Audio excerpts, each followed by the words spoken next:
اسلام میں عورت کا جو مقام ہے اس پر گفتگو کا سلسلہ جاری ہے۔ آج کے خطبہ میں عورت کے تحفظ کے لیے اسلام نے چند مخصوص احکام دیے ہیں۔ اگر عورت ان احکامات کی پابندی کرے گی اس کی عزت میں اور اضافہ ہوگا۔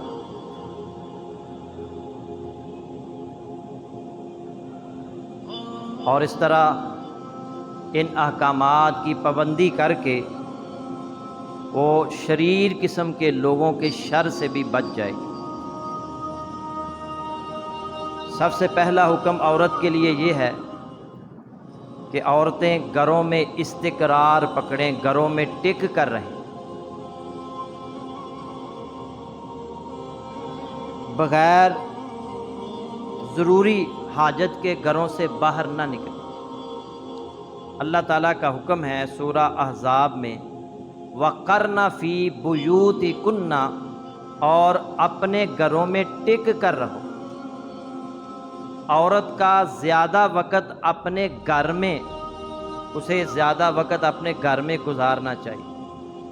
فضول اور بے مقصد گھروں سے باہر نکلنے کی عورت کو اجازت نہیں ہے، اس لیے کہ نبی صلی اللہ علیہ وسلم نے فرمایا المرأۃ عورۃ، خاتون جو ہے نا یہ ستر ہے۔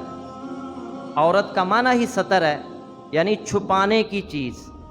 المرأۃ عورۃ، خاتون چھپانے کی چیز ہے۔ فَإِذَا خَرَجْتَ اسْتَشْرَفَهَا الشَّيْطَانُ، جب وہ گھر سے نکلتی ہے تو شیطان اس کی طاق میں رہتا ہے۔ وَأَقْرَبُ مَا تَكُونُ مِن رَحْمَةِ رَبِّهَا وَهِيَ فِي قَعْرِ بَيْتِهَا، اور وہ اپنے رب کی رحمت کے سب سے زیادہ قریب اس وقت ہوتی ہے جب وہ اپنے گھر میں ہوتی ہے۔ جب وہ گھر میں ہوتی ہے تو اپنے رب کی رحمت کے زیادہ قریب ہوتی ہے۔ اللہ تعالیٰ کی رحمتیں اس پر نازل ہوتی ہیں جو گھر میں رہتی ہے عورت۔ اس لیے عورت کے لیے باجماعت نماز ادا کرنا، جمعہ پڑھنا، جہاد پر جانا، اس سے عورت کو استثناء دیا گیا ہے۔ یہ اہم ترین عبادتیں ہیں۔ کیوں استثناء دیا گیا ہے؟ کہ وہ گھر میں رہے۔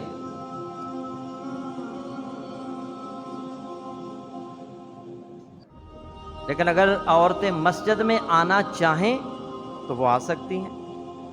نبی صلی اللہ علیہ وسلم نے فرمایا عورتیں اگر مسجد میں آنا چاہیں تو انہیں مت روکو۔ عبداللہ بن عمر رضی اللہ تعالی عنہما کا بیٹا کہنے لگا میں تو روکوں گا۔ وہ کہنے لگے میں تمہیں حدیث سنا رہا ہوں اور تم کہتے ہو کہ میں روکوں گا، میں تجھ سے کلام نہیں کروں گا۔ تو عورتیں اگر مسجد میں، جیسے ہمارے یہاں باجماعت نماز پڑھنے عورتیں نہیں آتی لیکن جمعہ کے لیے آتی ہیں، دروس میں آتی ہیں، اس سے ان کے علم میں اضافہ ہوتا ہے، ان کی تربیت ہوتی ہے، تو اس طرح کے مجالس میں وہ آ سکتی ہیں جہاں پردے کا اہتمام ہو، جیسے یہاں ہماری مسجد میں عورتوں کے لیے مخصوص حصہ ہے۔ لیکن بہتر پھر بھی یہ ہے کہ عورت گھر میں وقت گزارے، نماز بھی گھر میں پڑھے۔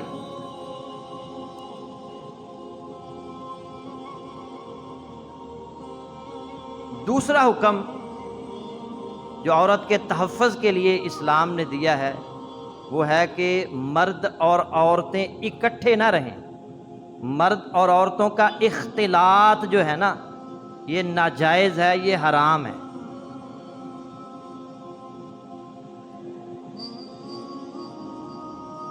ہمارے یہاں میڈیا شور مچاتا ہے، یہ مخصوص ٹولہ یہ بھی شور مچاتا ہے جی عورت اور مرد جو ہے نا ان کو، عورتوں کو مردوں کے شانہ بشانہ کام کرنا چاہیے۔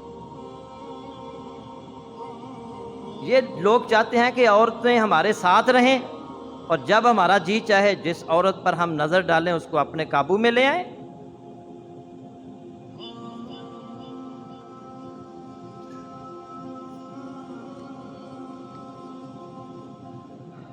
اور یہ ہم دیکھ ہی رہے ہیں اپنے معاشرے کے اندر، پاکستان کے اندر جو عورتیں کام کرتی ہیں، بہت کم عورتوں کی عزت محفوظ رہتی ہے۔ میں ہائی کورٹ میں ترجمہ قرآن کی کلاس 10 سال تک پڑھاتا رہا، وہاں وکلاء بھی آتے تھے اور خواتین بھی وکلاء جو ہیں وہ بھی آتی تھیں۔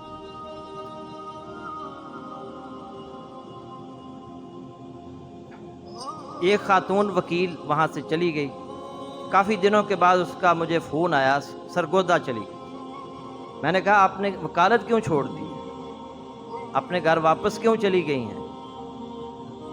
اس نے کہا استاد جی کیا کریں، جس وکیل سے بھی کوئی سیکھنے کی کوشش کرتے ہیں نا، وہ کہتا ہے پہلے میری خواہش پوری کرو، اپنی عزت داؤ پر لگا دیں، ان کی بات مان لے تو پھر یہ سکھاتے ہیں، اگر نہ مانے تو پھر ہمیں یہ سکھاتے ہی نہیں ہے۔ تو میں اب یہ وکالت چھوڑ کر اپنے گھر واپس آ گئی۔ یہ صرف ایک شعبے کی بات میں نے آپ کے سامنے رکھی ہے اور بالکل سچا واقعہ آپ کے سامنے رکھا ہے۔ تو اس طرح کئی ایک عورتیں ہیں مسائل کا شکار ہیں، یہ تو چاہتے ہی ہیں کہ یہ ہمارے دام میں جلدی پھنس جائیں۔ جب اپنے گھروں میں رہیں گی، ٹک کر رہیں گی، تو کیسے مردوں کے ہاتھ میں آئیں گی؟ نبی صلی اللہ علیہ وسلم نے فرمایا، ترمذی کی حدیث ہے، الا لا یخلون رجل بامرأۃ الا کان ثالثہما الشیطان۔ سن لو، جب کوئی مرد کسی اجنبی عورت کے ساتھ خلوت میں ہوتا ہے، الا کان ثالثہما الشیطان، تو ان کے ساتھ تیسرا شیطان ہوتا ہے۔ ایک غیر محرم مرد، غیر محرم عورت اکٹھے ایک کمرے میں ہیں، اللہ کے نبی فرما رہے ہیں تیسرا شیطان ہے۔ ایک دن بچ جائیں گے، دوسرے دن بچ جائیں گے، بالآخر شیطان انہیں اپنے دام میں پھنسا کر بدکاری پر مجبور کر دے۔ اس لیے مرد اور عورت ایک دوسرے کے لیے باعث فتنہ ہیں، ان کا اختلاط یہ حرام اور ناجائز ہے۔ شیطان انہیں بدکاری پر مجبور کر دے گا۔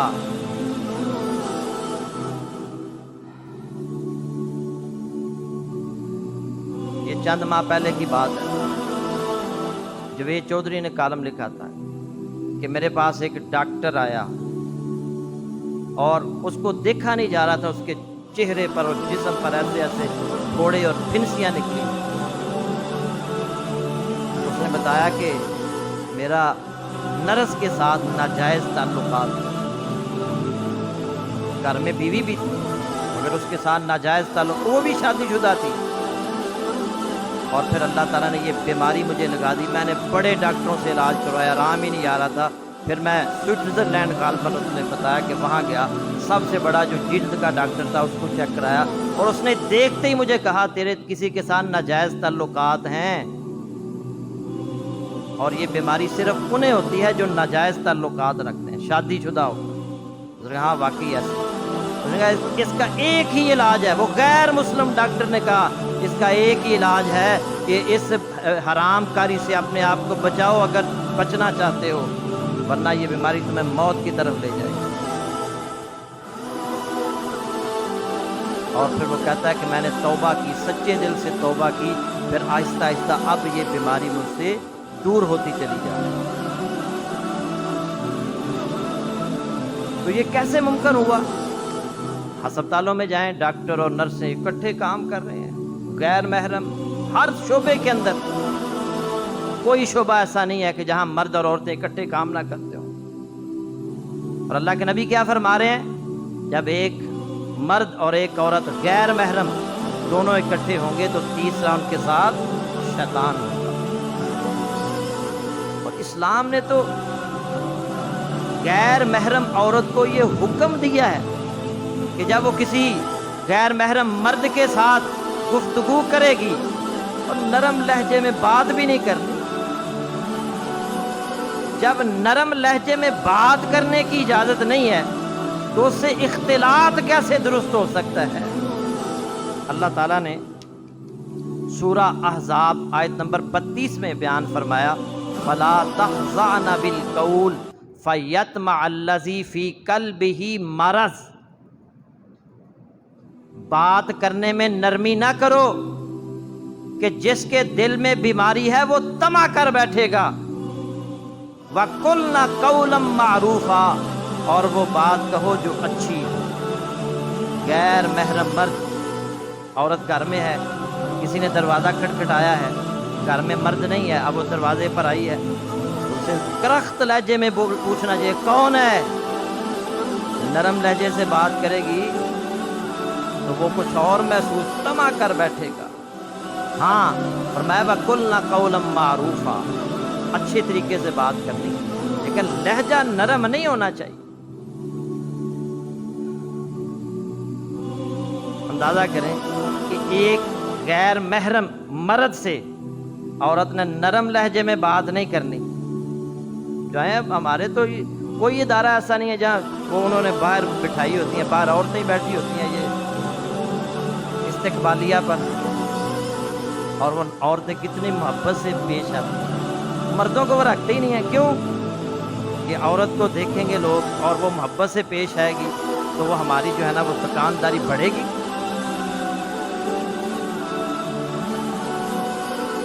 اور اللہ تعالیٰ نے تو مردوں اور عورتوں دونوں کو نگاہیں جھکانے کا حکم دیا ہے. سورہ النور آیت نمبر 30 میں فرمایا کل للمؤمنین یغضوا من ابصارہم، مومن مردوں سے کہہ دیجئے اپنی نگاہیں نیچی رکھیں. اور آیت نمبر 31 میں فرمایا وَقُلْ لِلْمُؤْمِنَاتِ يَغْضُضْنَ مِنْ أَبْصَارِهِنَّ، اور مومن عورتوں سے کہہ دیجئے اپنی نگاہیں نیچی رکھیں.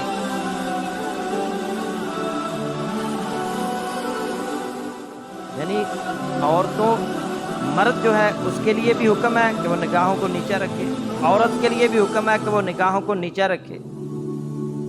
اور پھر غیر محرم عورتوں کو دیکھنا، اللہ کے نبی صلی اللہ علیہ وسلم نے آنکھوں کا زنا قرار دیا ہے. آنکھوں کا زنا.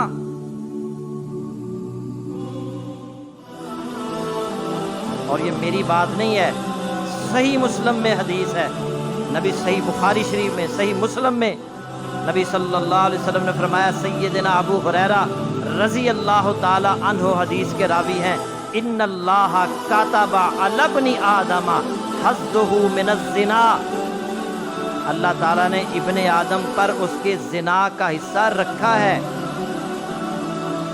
ادرک ذالک لا محالہ، جس سے وہ لا محالہ دوچار ہوگا. وہ کیا ہے؟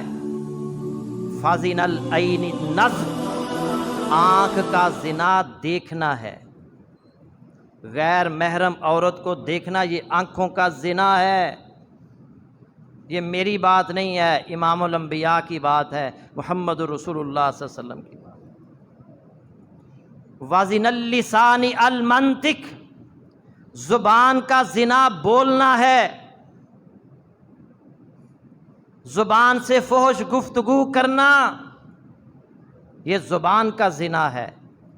وَالنَّفْسُ تَتَمَنَّى وَتَشْتَهِي، دل اس کی خواہش اور تمنا کرتا ہے. وَالْفَرْجُ يُصَدِّقُ ذَلِكَ كُلَّهُ وَيُكَذِّبُهُ، پھر شرمگاہ اس خواہش کو سچا کر دکھاتی ہے یا اسے جھٹلا دیتی ہے. یہ بخاری کی حدیث ہے. اور مسلم میں جو الفاظ ہیں اس میں یہ ہے وَالْأُذُنَانِ زِنَاهُمَا الْإِسْتِمَاعُ، اور دونوں کانوں کا زنا ان کا سننا ہے. کانوں سے زنا کیسے؟ کانوں سے آپ فحش گفتگو سنتے ہیں. وَالْيَدُ زِنَاهَا الْبَطْشُ، اور ہاتھ کا زنا پکڑنا ہے. وَالرِّجْلُ زِنَاهَا الْخُطَىٰ، اور پاؤں کا زنا چل کر جانا ہے. ہاتھوں سے زنا آج ہو رہے ہیں. نوجوان طبقہ کیا، ہمارا اکثریت آنکھوں سے زنا، فحش گفتگو، غیر محرم عورتوں کو دیکھتے ہیں، ان کے ڈانس دیکھتے ہیں، ان کے پروگرام دیکھتے ہیں، اسی طرح آنکھوں سے زنا ان کو دیکھنا، اور اسی طرح زبان سے زنا گفتگو کرنا، فحش گفتگو کرنا، فحش گانے سننا، فحش جو ہے نا وہ گفتگو سننا، یہ سب اسی طرح ہاتھوں کا زنا، پاؤں کا زنا، چل کر اس جگہ پر جانا۔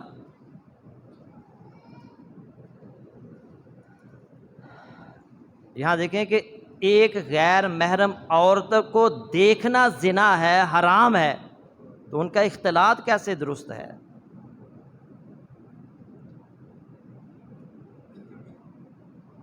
مرد اور عورت اکٹھے ایک جگہ بیٹھ کر قرآن کی تعلیم حاصل نہیں کر سکتے، دونوں اکٹھے، ایک مرد بیٹھا ایک عورت بیٹھی، درمیان میں پردہ کیا جا سکتا ہے، لیکن اکٹھے قرآن کی تعلیم نہیں حاصل کر سکتے، حدیث کی تعلیم نہیں حاصل کر سکتے، تو یونیورسٹیوں میں پڑھ سکتے ہیں؟ ان کے لیے الگ انتظام کرنا چاہیے، عورتوں کے لیے الگ، مردوں کے لیے الگ۔ امریکہ کو یہ بات سمجھ آ گئی ہے، وہاں اب ان یونیورسٹیاں بن رہی ہیں، عورتوں کے لیے الگ تعلیم، مردوں کے لیے الگ تعلیم، لیکن ہم زور دے رہے ہیں مخلوط تعلیم کی۔ اور نبی صلی اللہ علیہ وسلم کے دور میں خواتین مسجد نبوی میں نماز پڑھنے آیا کرتی تھی، اور نبی صلی اللہ علیہ وسلم نے ان کو کیا حکم دیا کہ جب نماز پڑھ کے گھروں کو جانا ہے نا، تو گلی میں درمیان میں نہیں چلنا۔ جو عورتیں مسجد میں نماز پڑھنے آتی تھیں انہیں یہ حکم دیا گیا کہ گلی کے درمیان میں نہیں چلنا، دیوار کے ساتھ لگ کر جانا ہے۔ درمیان میں چلو گی کوئی مرد بھی آ سکتا ہے، اس کے ساتھ تم جو ہے نا وہ اختلاط بھی ہو سکتا ہے، اتنی بھی اجازت نہیں ہے۔ اور عورتیں جو مسجد میں نماز پڑھنے آتی تھی، جب وہ نماز پڑھ کر جاتی تھی تو دیوار کے ساتھ گھسٹ گھسٹ کر جو ہے نا وہ جا رہی ہوتی تھی، ان کے کپڑے، ان کی چادریں دیواروں کے ساتھ لٹک جایا کرتی۔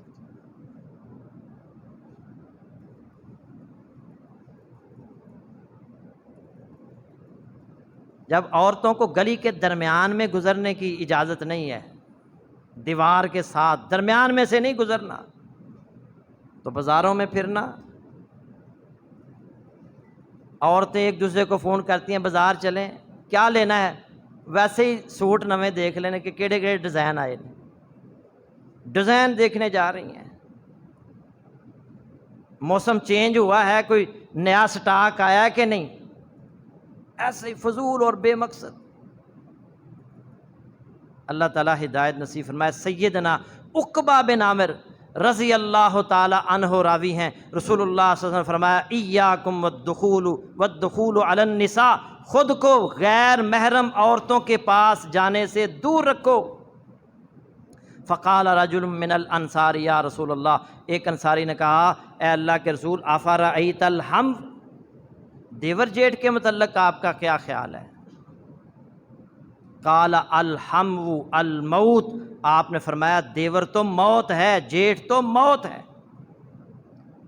الحمو کسے کہتے ہیں؟ عموماً ہم سمجھتے ہیں دیور کو کہتے ہیں یا جیٹھ کو کہتے ہیں، لیکن یاد رکھیں الحم شوہر کے وہ رشتہ دار ہیں، سب وہ رشتہ دار جو باپ اور بیٹوں کے علاوہ ہوں، وہ غیر محرم ہیں۔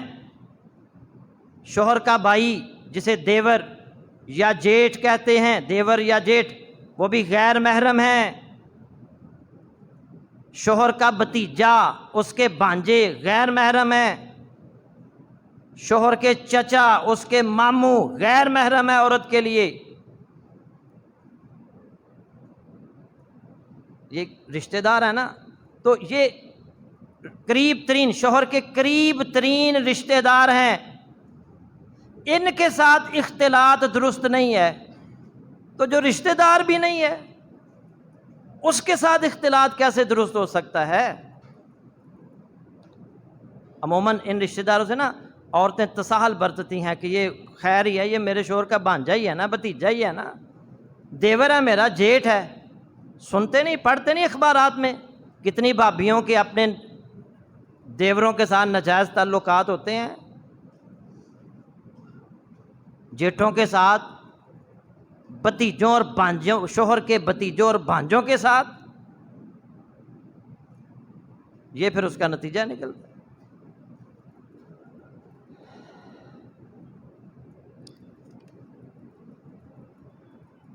اسی طرح حضرت عبداللہ بن عباس رضی اللہ تعالیٰ عنہ نے فرمایا نبی صلی اللہ علیہ وسلم فرماتے ہیں لا یخلون رجل بامرأۃ، کوئی شخص کسی عورت کے ساتھ ہرگز خلوت میں نہ جائے الا ومعہا ذو محرم، ہاں اگر اس کے ساتھ کوئی محرم ہو تو ٹھیک ہے، ولا تسافر المرأۃ الا مع ذی محرم، اسی طرح کوئی عورت محرم کے بغیر سفر نہ کرے۔ جب نبی صلی اللہ علیہ وسلم نے یہ حدیث سنائی تو ایک صحابی کھڑے ہو گئے، کہنے لگے اللہ کے رسول، میری بیوی حج پر روانہ ہو گئی ہے جبکہ میرا نام جہاد کے لیے لکھ لیا گیا ہے، جو صحابہ جہاد کرنے جا رہے ہیں ان میں میرا نام بھی شامل ہے، جبکہ میری بیوی حج پر چلی گئی ہے۔ آپ نے کہا تمہارا نام اس سے کاٹ دیا جاتا ہے، تم فوراً اپنی بیوی کے پیچھے جاؤ، پیچھے جاؤ، اکیلی کا حج نہیں ہے، اس کے ساتھ محرم کا ہونا ضروری ہے، فوراً جاؤ، جہاد چھوڑ دو، بیوی کے ساتھ حج کے لیے جاؤ۔ وہ یونیورسٹی پڑھنے جا رہی سی، ہاسٹل چ رہن جا رہی سی، حج کرنے جا رہی ہے، حج۔ اور اللہ کے نبی صلی اللہ علیہ وسلم نے اس صحابی کو جہاد پر جو جا رہا تھا اسے کہا جہاد چھوڑو اور بیوی کے ساتھ حج پر جاؤ۔ عورت جو ہے وہ اکیلی حج نہیں کر سکتی جب تک محرم اس کے ساتھ نہ ہو۔ تو اکیلی یونیورسٹی جا سکتی ہے، اکیلی ڈرائیور کے ساتھ بیٹھ کر جا سکتی ہے۔ ہم کتنے جو ہے نا وہ ماڈرن بن گئے ہیں کہ اپنی بیٹیوں کو نوجوان ڈرائیوروں کے ساتھ جو ہے نا وہ بھیج رہے ہیں یونیورسٹیوں کے اندر، کالجوں کے اندر، سکولوں کے اندر۔ اللہ تعالیٰ ہدایت نصیب فرمائے۔ مزید اسی پر آئندہ بھی گفتگو ہوگی اور غالباً انشاءاللہ اس پر آخری جمعہ آئندہ پڑھایا جائے گا۔ اللہ سے دعا ہے کہ اللہ تعالیٰ جو سنا سنایا ہے اس پر عمل کی توفیق عطا فرمائے۔ وآخر دعوانا ان الحمد للہ رب العالمین۔